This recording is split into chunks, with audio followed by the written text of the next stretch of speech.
अस्सलाम वालेकुम प्यारे दोस्तों और बच्चों। आज की कहानी का नाम है एक दर बंद हजार दर खुले। तुफैल साहिब आजकल काफ़ी परेशान रहते थे। इनके दो बच्चे थे जिनकी तालीम के अखराजात भी ज़्यादा थे, क्योंकि दोनों बच्चे इंग्लिश मीडियम स्कूल में पढ़ते थे और साथ ही कंप्यूटर की तालीम भी हासिल कर रहे थे। तुफैल साहब की परेशानी की वजह ये थी कि इनकी मुलाजमत छूट गई थी, क्योंकि कंपनी के मालिक ने अपना सारा कारोबार फरोख्त कर दिया था और खुद मुल्क से बाहर चला गया। मुलाजमत छूटने पर तुफैल साहब बड़े उदास और फिक्रमंद रहने लगे। एक दिन इनके दोस्त ने इनसे कहा, तुम परेशान मत हो, रोजी देने वाला तो अल्लाह है। जब अल्लाह ने अपने बंदे को इस दुनिया में पैदा किया तो इसका रिस्क पहले भेज दिया।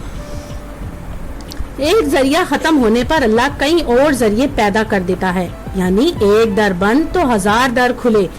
कहते तो तुम ठीक हो, बस दुआ करो जल्दी ही कोई इंतजाम हो जाए ताकि घर का खर्चा और बच्चों की तालीम में कोई हर्ज ना हो।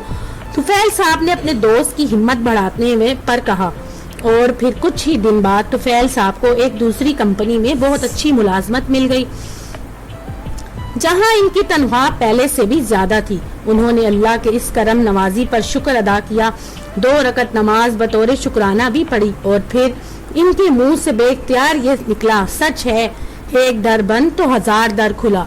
तो दोस्तों, अगर आपको ये कहानी पसंद आए तो मेरे चैनल को लाइक और सब्सक्राइब जरूर कीजिएगा।